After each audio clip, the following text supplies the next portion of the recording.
Brilliance Audio presents the unabridged recording of Snow Woman by Leena Lehtolainen. Translated by Owen F. Weitzman.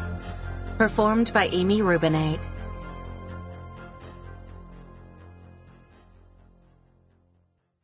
Prologue.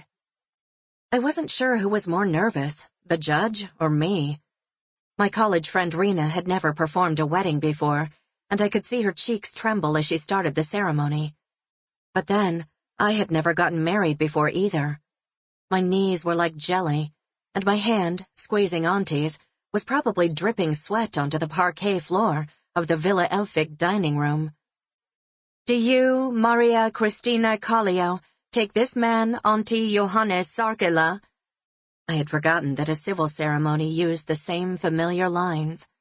I could barely get the two-word response out of my mouth. Auntie glanced at me, probably thinking I was going to back out. Faintly, I stuttered my assent. As if in alarm, Auntie blurted out his response so loudly it made Reena jump. Later, when asked, our guests diplomatically claimed they had noticed nothing strange about our vows. Reena pronounced us husband and wife, and we turned toward the audience to kiss each other and accept their congratulations.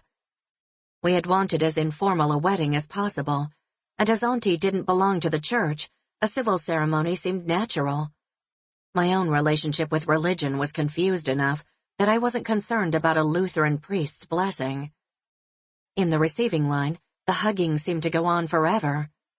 Parents, siblings, and then friends. My friend and old partner Koivu lifted me into the air, and then, only half kidding, told Auntie he'd better take good care of me. The delegation from work, however, was strangely taciturn. My boss, Detective Lieutenant Jyrki Toskinen, head of the Espoo Police Violent Crime and Repeat Offender Unit, congratulated us nicely enough, but the two officers chosen to represent the rank and file, Juhani Paulo and Pertti Strum, seemed almost resentful about being there. It was as if they thought getting married would make me a worse cop. To top it off, Toskinen's phone started ringing just as he shook Auntie's hand. I groaned and said to Paulo, "Hopefully nobody's been raped. I'm a little tied up at the moment." One of Auntie's colleagues from the university was next in the receiving line.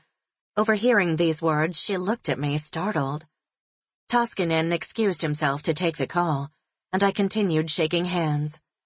Out of the corner of my eye, I saw him return. Sample complete. Ready to continue?